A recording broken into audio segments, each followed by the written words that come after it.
We do big things. No, I'm just kidding. I mean, we do. Drupal for Gov is an open source community for developers with an interest in making government more open to open source. We encompass many open source projects, but have our beginnings in the Drupal project. Members may have experience with any open source project from licenses to development, and we encourage open source community involvement. Today, I want to make a note, just so you all know that there was an error on the Eventbrite.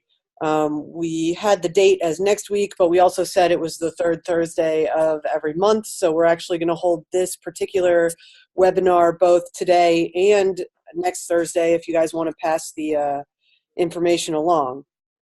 All right, so without further ado, today we have Tim Crommie talking to you. He's the web director. He's the director of Web New York, the New York State web development team that supports New York State agency and entities websites across the state. His team is about 50 developers and staff with 23 certified Drupal 8 site builders and developers.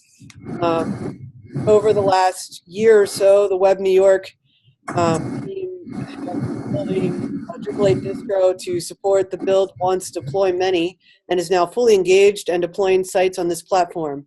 Their efforts have been recognized by receiving the 2017 New York State Best of New York Award in Best IT Collaboration among organizations. And I know that if any of you were at Gov Summit last year in DrupalCon, we hosted him there in Baltimore. He was on our Drupal 8 panel. So without further ado, here's Tim.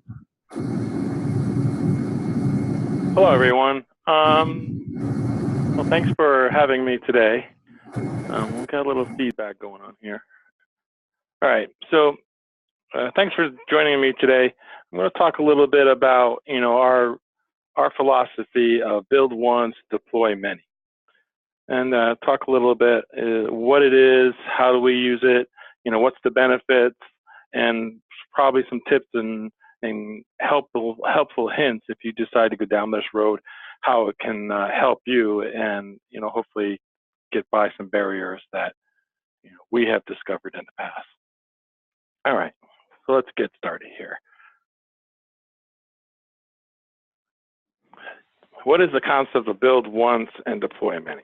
So this all started really back in 2011 when New York State, our Governor Cuomo, established the New York State Spending and Government Efficiency Commission.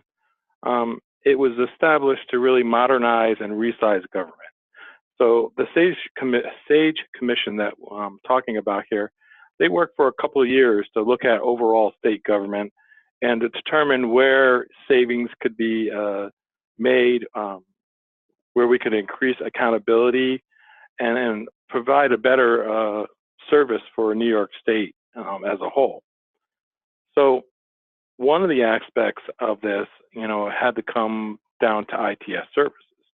And this is where the consolidation and cost saving could be achieved by combining services and being able to standardize, platforms.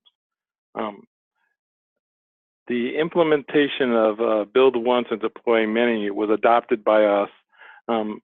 And the idea of developing code and functionality that could be shared across all agencies in New York State to save money across the board.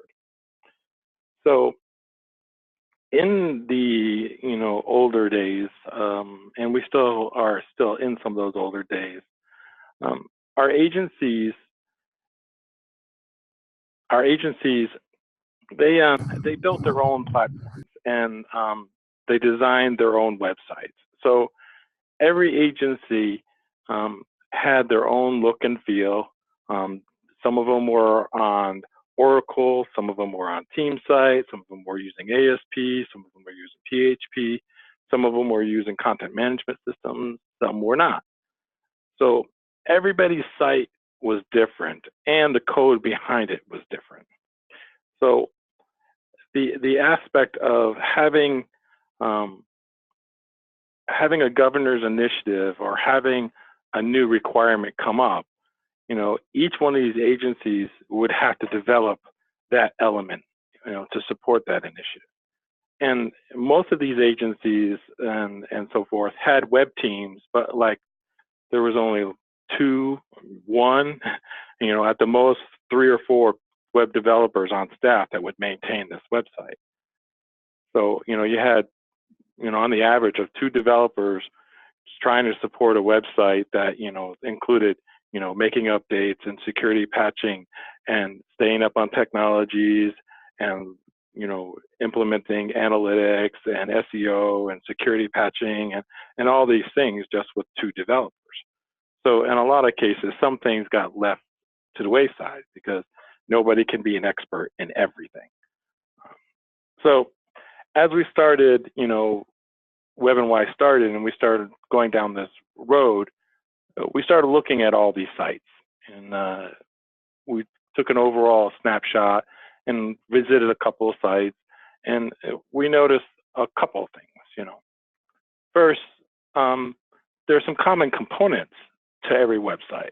We kind of discovered that a lot of things that the websites were producing had common elements. Also, we found out that, whenever we went to visit somebody, of course, every agency, every office is unique. They provide unique information. They, have a special mission, and they have special customers. We found this to be true throughout all our visits. But what we discovered is, even though they had unique information, how that information was displayed or presented to the public was very similar. Most of it just had a difference between, maybe some functionality or just the look and feel was different to how they presented the information. So we started going through this and started identifying common components and common elements. And we also discovered that most of the sites were a little outdated in their technology. They were non-responsive, and some of them had some very poor user experience to them. And that's mainly because is that when these agencies were building these websites, with a smaller staff, it was okay with the time they launched, but with that small staff, they never really had the time or the money to keep them up to date, as in trying new technologies or trying a new CMSs or those kinds of things. So money went elsewhere, not into the website itself. So, this is some interesting things that we kind of found. So we started looking at the websites, like I said, and what were some of the common components. So each website, there were some common components that we saw, but, as we started looking at these, most of them all had headers, and then some of them had search functionality. But as we were looking at, their first 5 sites, or, we took a sampling of the state, we started noticing some common areas, forums, search, news, videos. Some of them had banners and so forth. So this whole concept of each site building their own thing with common elements, started us to think. And of course, the first reaction to everyone was, well, each one of these sites' requirements are actually different. Well, they are different, so the answer was, well, if they're all different, then each should be developed separately. And that's a concept we need to get over. So no, they don't need to be developed separately. People need to understand that the new way of looking at things, of a common look and feel, and to provide the public with not a new experience every time they hit a different agency. So we had some convincing to have some of our counterparts and so forth, as we jokingly say, come to the dark side and realize the benefits of a build once and deploy many philosophy. Now, what does that all really mean? So as we looked at these elements, they were all individually different. They all had a little bit different requirements, but they did have common elements. So what's the tough aspect of this is to take all those differences and come up with a common model. So all these elements that we're talking about on the websites could come together as a centralized platform and a centralized library of components. And that's kind of the key here. If we look at it like this, where we have our original 5 sites, and we go through each one of these sites and determine what are some of the common factors that most of the agencies would use, or most of our customers would use. Then we come up with a list of some basic functionality. Now, not one of these sites use all these functionality, but every site uses some of it. So looking at that, there's a benefit here to build only once the main, 10 items versus building each one of these sites separately, recoding the banner over and over again, recoding a header over and over again. That's wasted development. And with today's budget restraints and so forth, that's wasted money, paying developers to develop something that has already been developed just to make it look a little different. So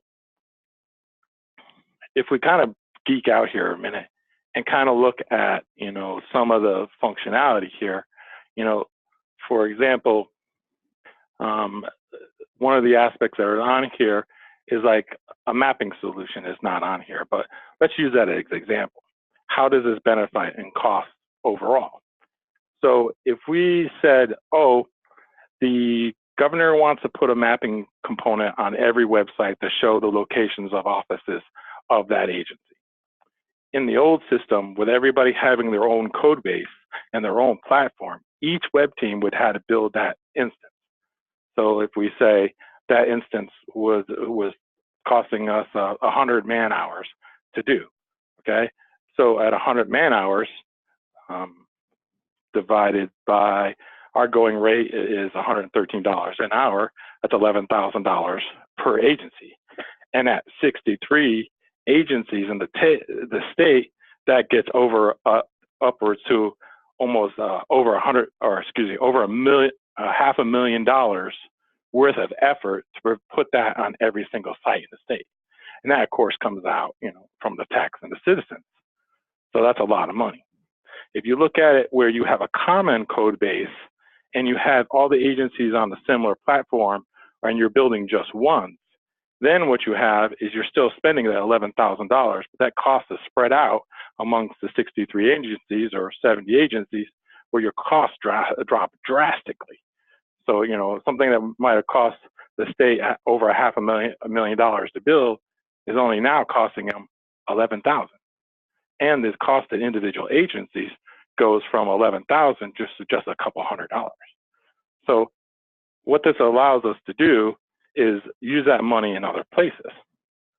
So if you look at the hours on this example, just to do the math, the build ones over in the right-hand side in this block, there's probably 1,000 hours worth of development there. But if you take each one of these sites, right, by the components they use and just estimate 100 hours per component, you got 2,800 hours of development. It almost cuts it to a third of the effort, right? And that calculates out to a third of the cost. And with all the agencies sharing that common code base, that cost is distributed out to everyone. So the next question is, well, what happens after you launch these first 5 and you're done? Well, you're not done. You always need to start working on your distribution or your build ones and make it better and better and better. And being the costs are way down, not only agencies benefit from, launching their site at a reduced cost, there's also benefit there that whenever a new component is built, all the agencies can share that. So the cost of that one component goes way down.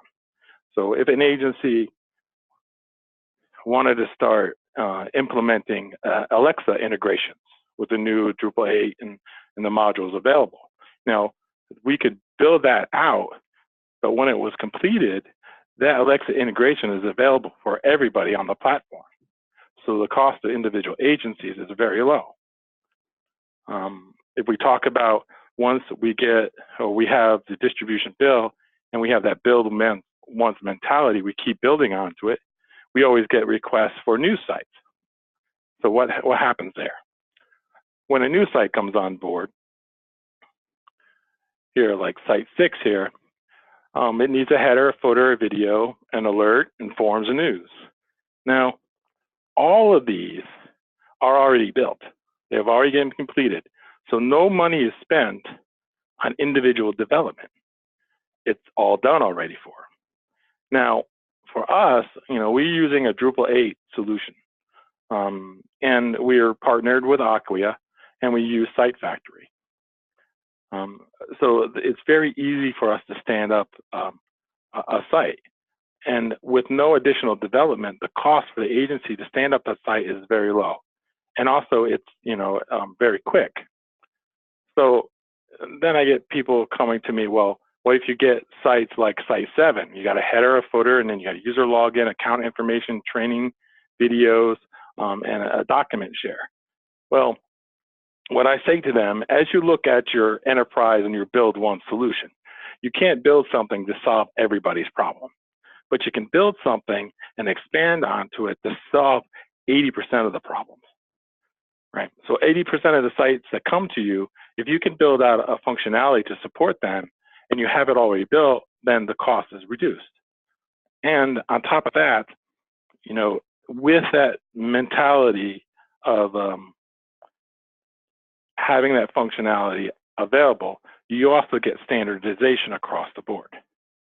Now, on those sites and those applications that are unique, where they have additional requirements that don't fit into the enterprise solution, and I have a word that I use. I say enterprisely solution, but what that is that when you have an agency coming to you and saying, I need a new function, I need a new component, and you start looking at that, and we'll use that mapping component.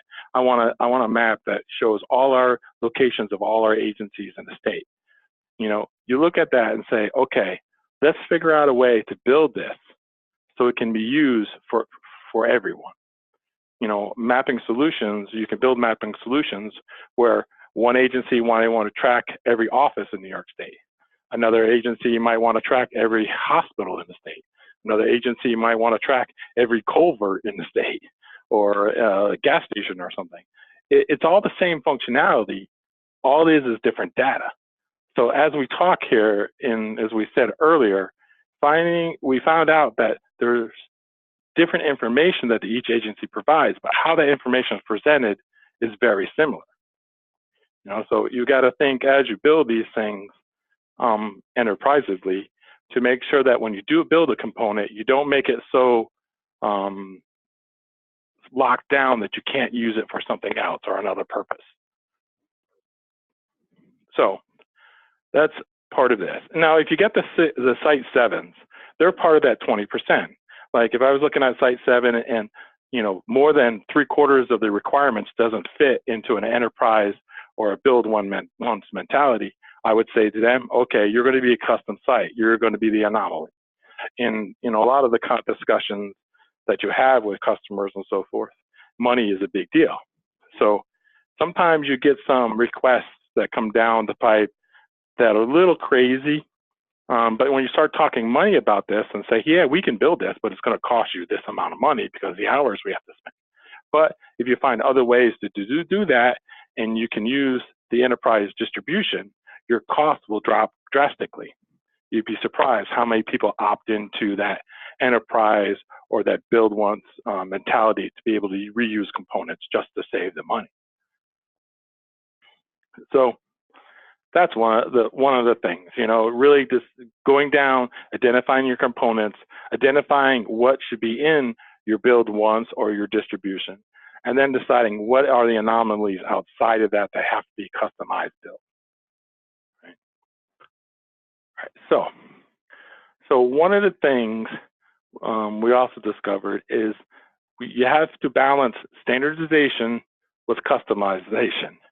So with standardization, you want to make sure that you don't go overboard. The best thing that can happen is to develop a agency-wide or a statewide style guide to say, hey, this will be the, news will be presented in this format. Events will be presented in this format. And when you do that, that relieves the agency or the customer from those decisions. And in New York State, we adopted a New York State branding guide where each agency has its own color code, or each grouping of agencies have their own color code. So that took out those month-long discussions on what color should the site be, or the commissioner's favorite color is purple, it should be purple. That eliminates all that, it just disappears. And then with the standard style guide on components and so forth, on how things are actually displayed, that's all standardized across the board. That eliminates a lot of the discussions of, should it look like this, or should it look like that? All those decisions are already made, so you can move forward very quickly. Now, when you get the standardization like this, you get aspects of going from one agency site to the next agency site where everything is similar, so your customers don't really have to figure out, how do I use this? How's this search work? Or, what does this element do, and so forth. They're familiar with it, so it provides a better user experience. Now, we all know that agencies don't want to be a cookie cutter site. They don't want to look exactly like everybody else. There's got to be some kind of uniqueness to it. So that's where that balance comes in, from standardization and providing customization. So you got to be able to present several options. For instance, we have a banner across the top of the page. This banner can be used for multiple things. It can have a photo. You can have a video play in that banner if you like. There's options for adding buttons. There's options to add a ticker, or not a ticker, a status of an event, like it's online, offline. There's a 10-minute wait for this DMV line in this area. So you can provide extra information in that, so they have some choices to kind of go. Or they could just go with a banner with just a solid color without providing that information. So you got to be able to provide them a little bit of customization, so they have tools to present the information they need, and they can add a little bit of uniqueness without going over line. So it's a very delicate balance between standardization and customization. One of those customizations, as we said, the colors, is providing different color schemes for them. Now, I'm very lucky where New York State has established the color schemes as part of the style guide. But if you establish different color schemes and make sure those color schemes meet accessibility standards, you're way ahead of the game. It's very important for agencies, especially government agencies, to meet the accessibility standard. And if you walk in the door and you have all those color schemes already established and they meet accessibility, that's another selling point where agencies don't have to worry about that. And it's already predetermined, so they just have to pick a group versus going down trying to figure out, will this color work with this? And is it accessible? What is the secondary or tertiary color? Is it accessible? With all them figured out, that cuts their development time out quite a bit. So you don't have to go through all that additional testing to launch a site. So as we move forward, we have our color schemes, we have some different options, we have some different display options, so each site is similar, but there are options to make it look a little different, either through the color or presentation of information, where they can use a vertical card versus a horizontal card, or present a video in their header, or provide just an image, so there's a little bit of customization there, but it's standard enough that the customer and the citizen knows how that site actually works. So they're not struggling trying to find what they're looking for, or trying to figure out how this component works or that component works on a website. So it makes it very easy. So once you've got your build once and deploy many kind of set up, where you have, we have sort of a catalog where our information or our content folks can sit down, and we even have laminated cards of the different components and so forth, where they can sit down and actually lay out their pages on the table, take a snapshot of it, and right there you've got almost a mock-up, and they can see how it's going to work. And it really allows us to keep improving on components. You know, as different agencies ask for different functionality, we can continue to improve and make things better.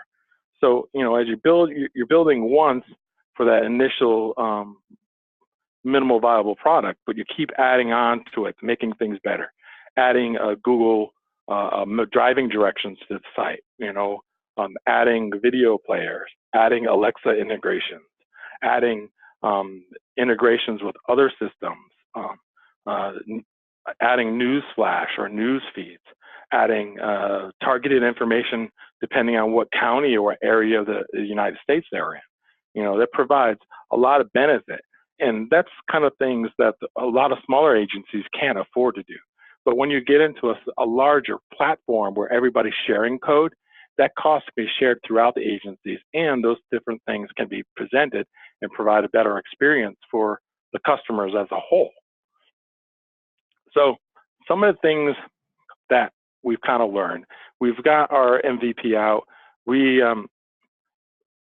can do things very fast. Speed to launch is one of them. We've partnered with Acquia, and you know, one of the things, you know, with them, they have a site factory product, which is a Drupal 8 instance where you deploy code once, but it supports multiple sites.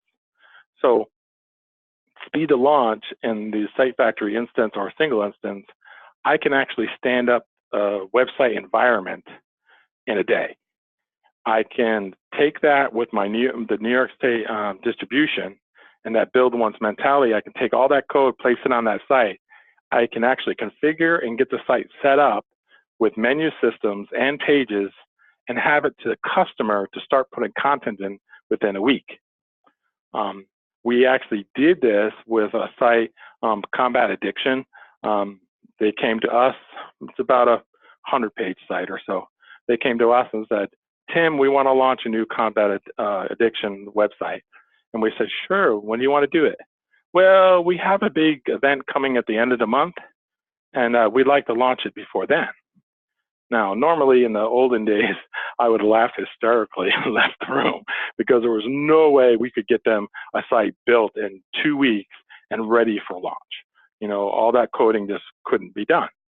But with this mentality of build once, all the components they needed to launch that site were already completed. They're already available in the distribution. So everything we needed to do is just stand up the site, configure their pages, configure their workflows, and they were ready to put content in.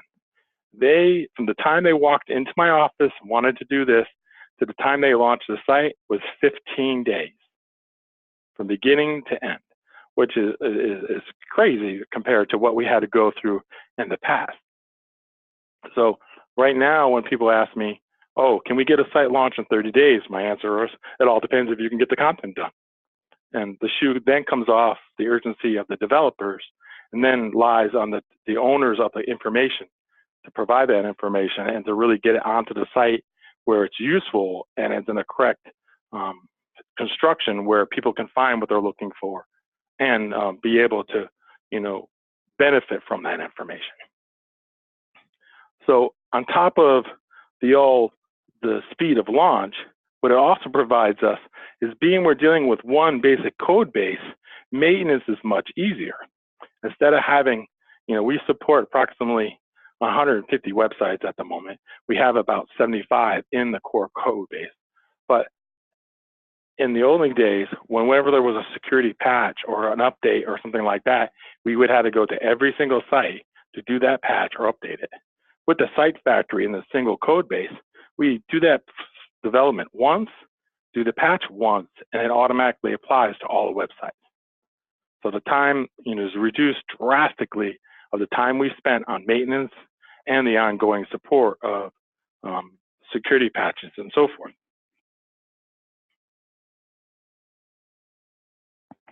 I have to wet my whistle.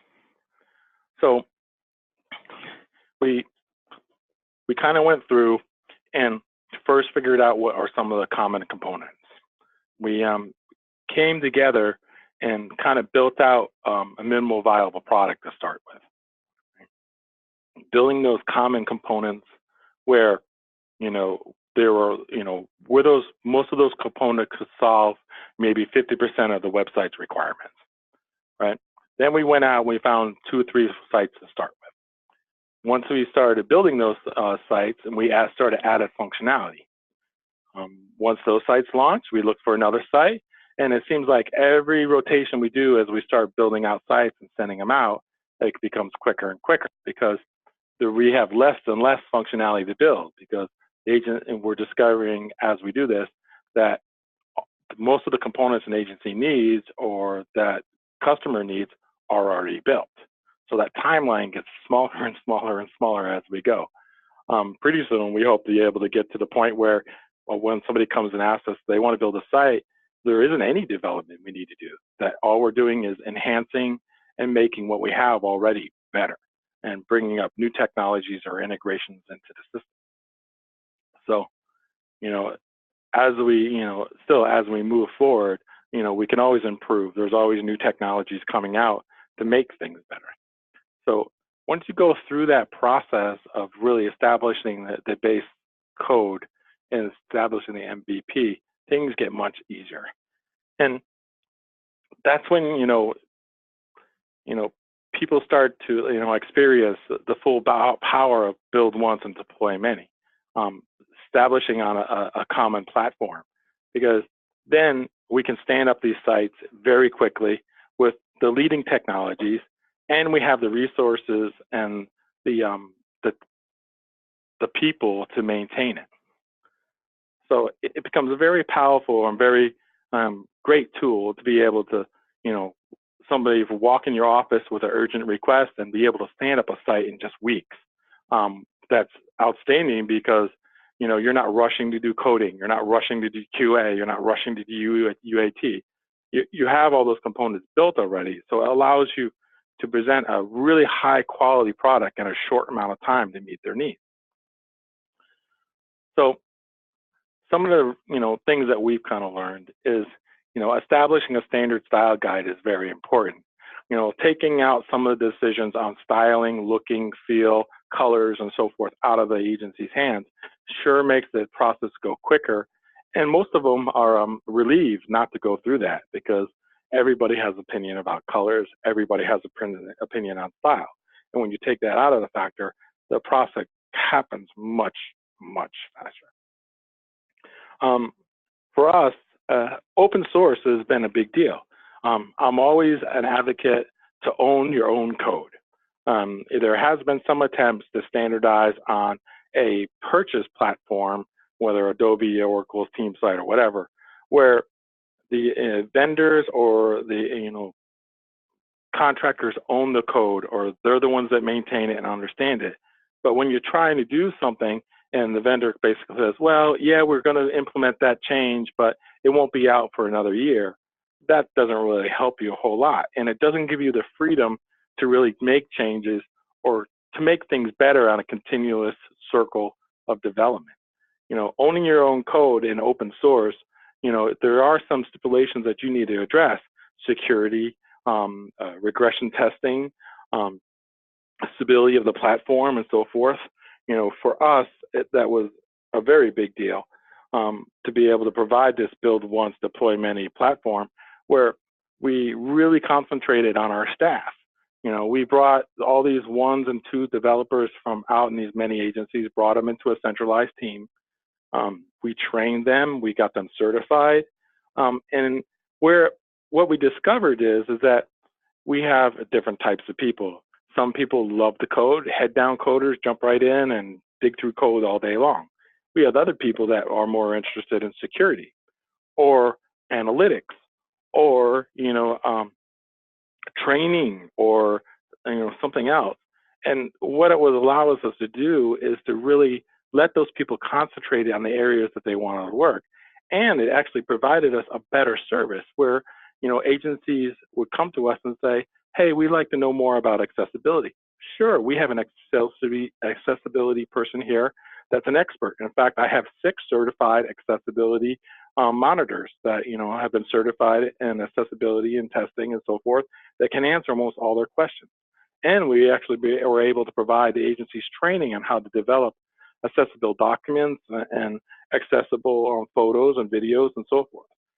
And in even security, we have somebody now that's an expert in security that they can concentrate in that field to give us even a better handle on our security requirements and what we can do to meet those and ensuring that our platform is always secure and stable. So bringing resources together has been an overall benefit for us. We have the people to support the websites, plus we have these experts that specialize in special areas. So training on the team and owning your own code is very important to be successful. One of the last things is really that, keep improving your solution. As I said in the beginning, we found websites that just kind of ended when they launched. They didn't improve the technology or new devices or so forth. We had sites that launched that weren't responsive, that launched before phones were really, the big thing, or tablets. Just look at, like I said, the Alexa integrations or Hello Google or some of the other voice interactive services.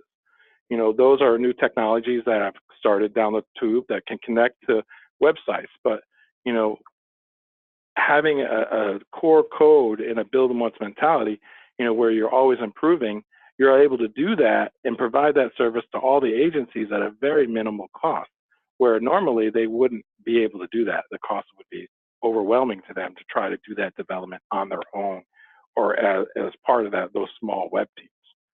So with us always improving and moving ahead, things can only get better.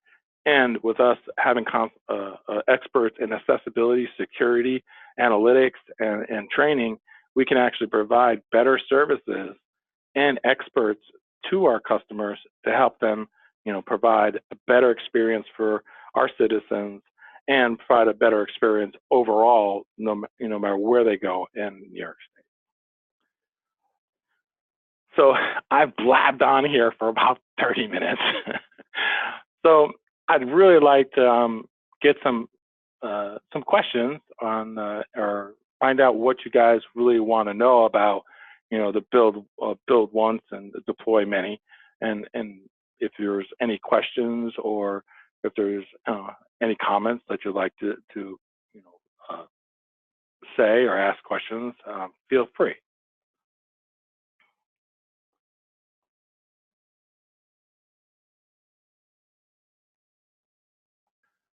If you would like to, talk to me, offline, you can reach me through LinkedIn, or I have a Twitter account too at Timothy Crommie. Feel free to reach out to me with questions and so forth. And as Becca said, we're going to do this again next week, or the 28th.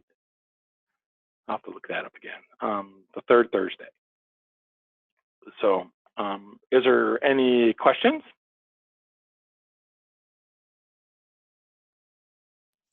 Feel free to unmute yourselves to ask any questions. We have the chat open as well, so if you want to go ahead and chat a question because you think you might sound weird or whatever, you can do that too. And if you do have any questions afterwards, feel free to email Tim or me or Jess, or just the Drupal for Gov listserv. We're here to help you. That's what this is all about.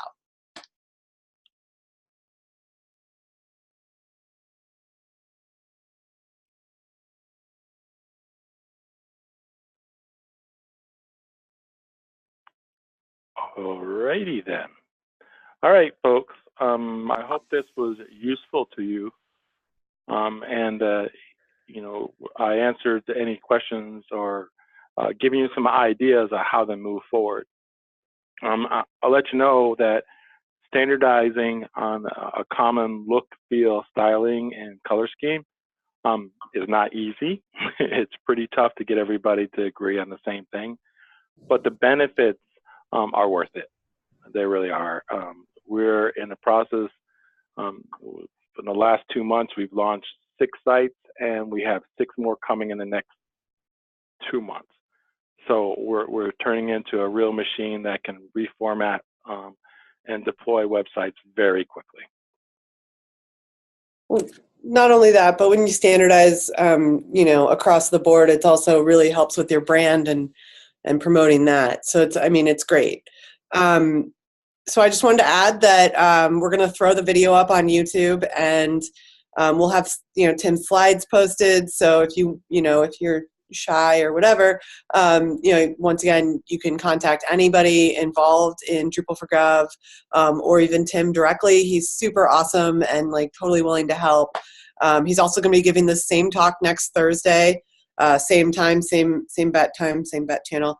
And then our webinar in February is going to be the third Thursday of February, and it's going to be on beginner Drupal 8 and Composer and like how to get set up. So feel free to start talking about that too.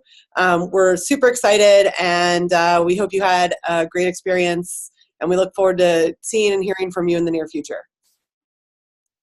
Okay. All right. Thanks, everyone. Have a good afternoon, and hopefully we'll see you maybe next week. Thanks. Bye now. Thank you.